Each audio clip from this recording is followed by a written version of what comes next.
मित्रों, आज की कहानी मैं ऐसी सुनाने जा रहा हूँ जिसमें मुझे विश्वास हो गया कि भारतीय सेना हमेशा विजयी क्यों रहेगी। मैंने एक इंजीनियर रेजिमेंट को ज्वाइन किया और लेफ्टिनेंट के पद पे सेवारत था अपनी आईएमए और सीएमए की ट्रेनिंग के पश्चात।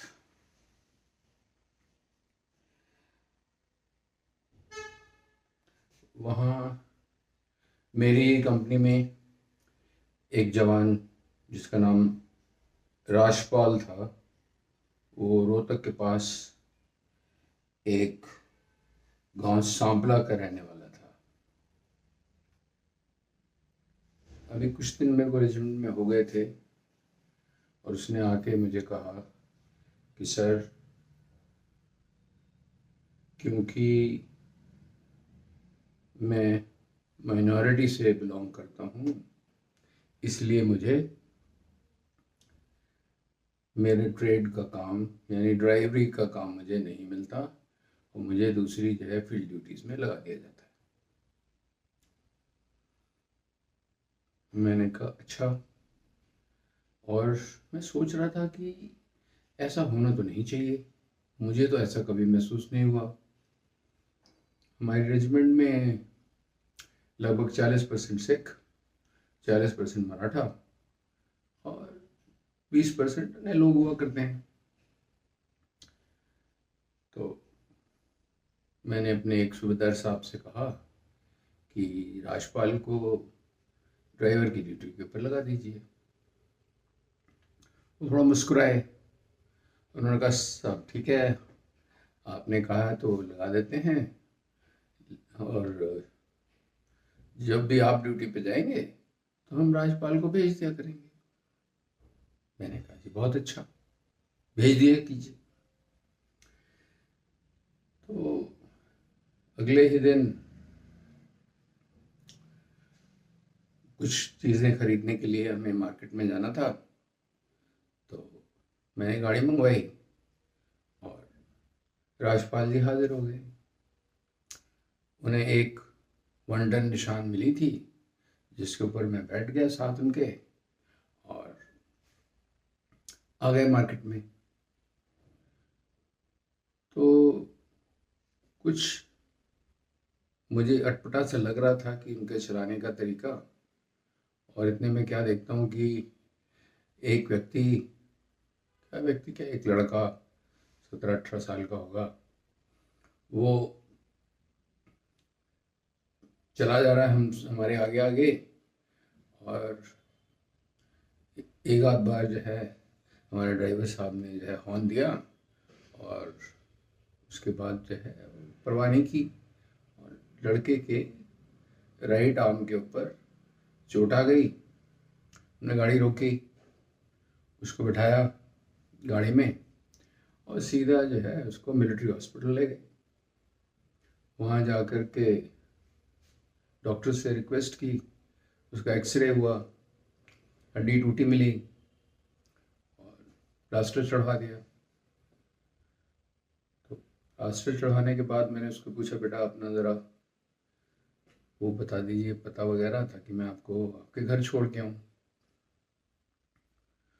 तो वो काफ़ी घबराया सा शायद होगा, तो उसने कहा नहीं नहीं, मुझे आप जहाँ एक्सीडेंट हुआ था उसी प्लेस पे छोड़ देना, मुझे घर तक ले जाने की आवश्यकता नहीं है।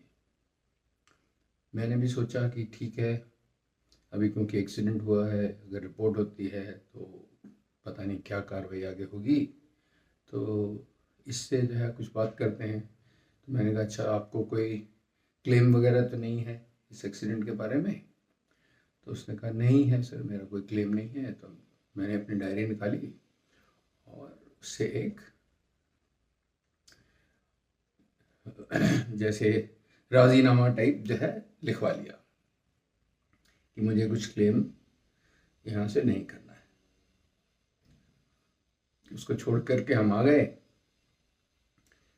वापस पहुँचने के बाद जैसा कि दस्तूर होता है, वो तो बात तो अपने कमांडिंग ऑफिसर को भी बतानी है और सबको, कंपनी कमांडर को भी बताना है कि ऐसा ऐसा हो गया। तो उनको बताया, उन्होंने कहा ठीक है कि अगर कुछ प्रॉब्लम नहीं है तो लेट बी, और देखते हैं क्या हो। एक आध दिन और निकला तो हमको फिर जो है एक डिच की रिकॉनेसेंस करने के लिए जाना था। लंबाई चौड़ाई गहराई नापनी थी उस डिच की, और लेगा चली। तो अब हमारा तो ड्राइवर फिक्स हो चुका था, तो राजपाल जी जो है अगले दिन फिर गाड़ी लेकर आ गए और हम पहुंच गए डिच के पास। तो जैसे ही डिच के पास पहुंचे तो गाड़ी रोक नहीं पाए, और गाड़ी जो है उसके दो आगे वाले टायर डिच के अंदर, और बॉडी जो है उसकी फलक्रम जैसे बन गया, जैसे शीशा होता है उस तरह की सिचुएशन आ गई कि यदि हम थोड़ा सा वजन और आगे की तरफ बढ़ाते हैं तो गाड़ी सीधा गड्ढे में जाएगी और फिर कोई निकालने आएगा। तो मैंने उसको बोला कि एकदम शांत से हिलना नहीं है तुमने, बैठे रह जा। वो बैठ गया, मैं भी बैठ गया। हम जो है इंतज़ार कर रहे थे ताकि जो है कोई आसपास से गाँव का आदमी निकले तो उसे बताएं कि हमें क्या मदद चाहिए। इतनी देर में देखा 3-4 आदमी आ रहे थे, उनको बुलाया, उनको कहा भाई लोगों आप जो है पीछे चढ़ जाओ, गाड़ी के वज़न बढ़ाओ ताकि गाड़ी अंदर को ना जाए, आप गाड़ी में बैठ जाइए। तो वो पहले गाड़ी में बैठ गए, हम लोग जो है दोनों जो है ड्राइवर साइड और को ड्राइवर साइड आगे का दरवाज़ा खोला और उतर गए। और उतरने के बाद जो है फिर हमने उन्हीं लोगों की मदद से गाड़ी को धक्का लगा के पीछे निकाला और सही सलामत लौट के रेजिमेंट में आ गए। अभी फिर 2-4 दिन बीते तो फिर इस बार जो है कोई रिकॉनेसेंस के लिए जाना था बॉर्डर के पास। तो आमतौर पर ऐसा होता है कि ऑफिसर जो है ब्रीफ कर दिया करते हैं ड्राइवर को कि कल जाना है, इतने बजे चलेंगे, ये सामान तुम साथ रख लेना, इतनी देर लगेगी, इतने दिनों में वापस आना है या इतने घंटों में वापस आना है, वगैरह वगैरह। और भी अगर कोई डिटेल बतानी हो तो बता देते हैं। तो मेरे हिसाब से तो ये आदमी जो है घिसा पिटा पुराना आदमी था, कोई इतना नया लड़का नहीं था, तो इसको काफ़ी चीज़ें मालूम नहीं थी। तो शायद मैंने इसको सिवाय इसके कि कल सुबह इतने बजे चलना है और रात को वापस आना है, और तो कुछ नहीं बताया।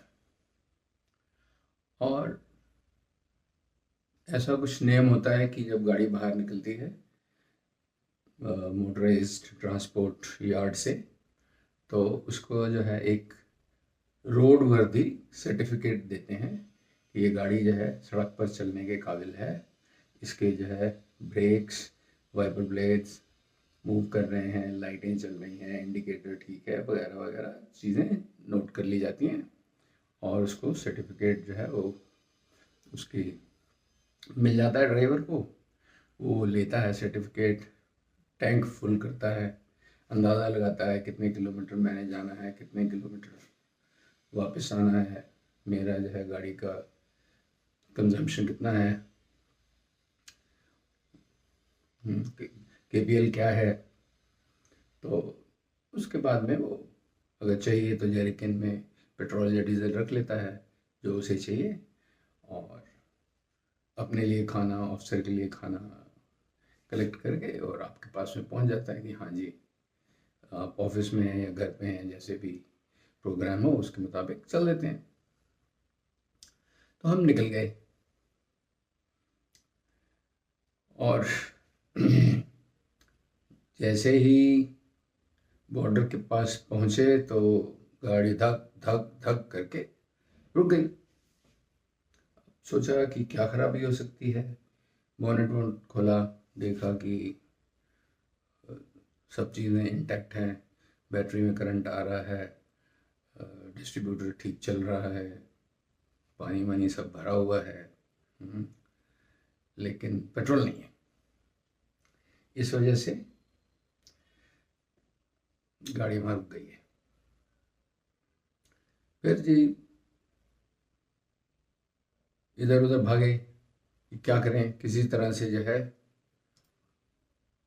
कोई अटैचमेंट वहाँ नज़दीक थी, उनसे बात करी, रेजिमेंट को बताया कि यहाँ फंस गया हूँ, लेने आ जाइए।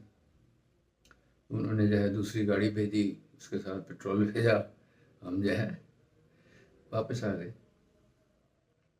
वो जो काम करना था वो फिर उससे अगले दिन करना पड़ा, क्योंकि कोई रात को वहाँ रहने का तो हमने तैयारी कर नहीं रखी थी। तो इस तरह जो है अब ये हो रहा है साहब के साथ में कि जो है एक दिन एक्सीडेंट कर देते हैं, एक दिन गाड़ी खड्डे में डाल देते हैं, और तीसरे दिन जो है पेट्रोल नहीं है। हम भी जो है बहुत दुखी हो गए कि यार ऐसा इंसान जो बिल्कुल जिसको समझ नहीं है ये क्या करेगा। ये तो सबसे नालायक बंदा है शायद हमारी रेजिमेंट में, और इसी से मेरा पाला पड़ा है। इसीलिए जो है हमारे सूबेदार साहब हंस रहे थे कि भाई जो है आप किसकी सिफारिश कर रहे हो, और किसे कह रहे हो कि ड्राइवर ड्यूटी करनी है। Anyways, time went by. हम जो है उस वक्त कप्तान बन गए लेफ्टिनेंट से, और एक आध कहीं और दूसरी जगह घूमने के बाद फिर रेजिमेंट में जो है हम भी आ गए और ये लड़का भी आ गया। ये भी तब तक जो है नायक या हवलदार था। और हमें जो है एक एक्सरसाइज करनी थी, जिसमें एक BLT और 2 रैम्प्स बेली ब्रिज के अप्रोच और एग्जिट के ऊपर रैंप लगाने थे, और एक बेली ब्रिज डालना था। दरअसल उन जो है रैम्प्स में एक साइड शायद इनिशियल प्लान के अंदर जो है अर्बन रैम्प ही था और इक्विपमेंट की ज़रूरत नहीं थी। लेकिन जिस रात हमारी ये एक्सरसाइज थी, एक्सरसाइज में ये होता है कि आपको बातचीत नहीं करनी है, अंधेरे में काम करना है, लाइट टॉर्च वॉर्च नहीं जलानी है। पहले से आपको पता होना चाहिए कि मैंने क्या क्या करना है। आप करते रहते हैं और आप जो है रिपोर्ट अपने कमांडर को देते रहते हैं। मेरे कंपनी कमांडर भी थे मेरे साथ, और हम लगभग 70 जवान और 10 JCO के करीब थे। लेकिन वो एक किस्म से जो है जूनियर ऑफिसर्स का टेस्ट भी होता है कि आप जो है सारे कमांड्स देंगे, आप सारा काम करवाएंगे, और हम जो है देखेंगे कि तुम क्या कर रहे हो। तो बहुत बढ़िया। तो जैसे ही हमने देखा कि ये तो पानी से जो है आगे पूरा खेत भरा है और कैनाल के एक तरफ, और जो ब्रिजिंग के सामान की गाड़ियां हैं वो तो एंड तक नहीं पहुंच सकती हैं, उससे जो है लगभग 100 फुट पीछे जो है हमने सामान को उतरवा लिया। और जो 10 सूबेदार साहब लोग थे उनको कहा कि आज तो इम्तिहान की घड़ी है, आज आप लोगों को भी ये सामान उठाना पड़ेगा, और खाली सुपरविजन नहीं करनी है। तो let's get down to the working. तो वो लोग बिल्कुल तैयार हो गए कि हाँ जी बिल्कुल ठीक बात है, जैसा मौके की नज़ाकत है, जैसा सिचुएशन है, तो let's go ahead and do it. as we do in the regimental spirit. तो टास्क वगैरह हमने जो है, जो पार्टीज बनाई थी, सबको समझा दिया और काम शुरू हो गया। अभी हमें लगभग 3 बजे, 3 साढ़े 3 बजे तक वो ब्रिज जो है बना के देना था, और जिसके ऊपर से टैंक्स और लगभग 100 गाड़ियाँ निकालने का प्रोग्राम था। तो बाकी लोगों को भी पता चला गया कि हाँ भाई, ये काम पूरे डिविजनल लेवल तक ठीक हो गया है। तो राजपाल को भी हमने कोई काम दिया था। टू माई अटर सरप्राइज क्या हुआ कि ये साहब मेरे पास में आते हैं लगभग 3 पौने 3 बजे कि साहब, जो काम आपने दिया था वो तो मैंने कर लिया, अब बताओ मैं क्या कर सकता हूं। मैं एकदम चौंक गया। मैंने कहा, भाई मैं समझता हूं कि ये सबसे बेकार आदमी है रेजिमेंट का, ये जो है काम नहीं कर सकता, ये सोच नहीं सकता ठीक तरह से, ये गड़बड़ कर देता है, कभी खड्डे में डाल देता है, कभी गाड़ी ठोक देता है, कभी पेट्रोल नहीं लेता है, तो इसको क्या हो गया।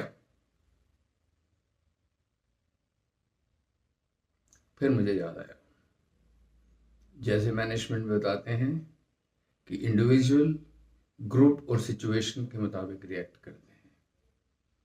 जब दौर नाजुक हो तो सब काम करने के लिए तैयार हैं।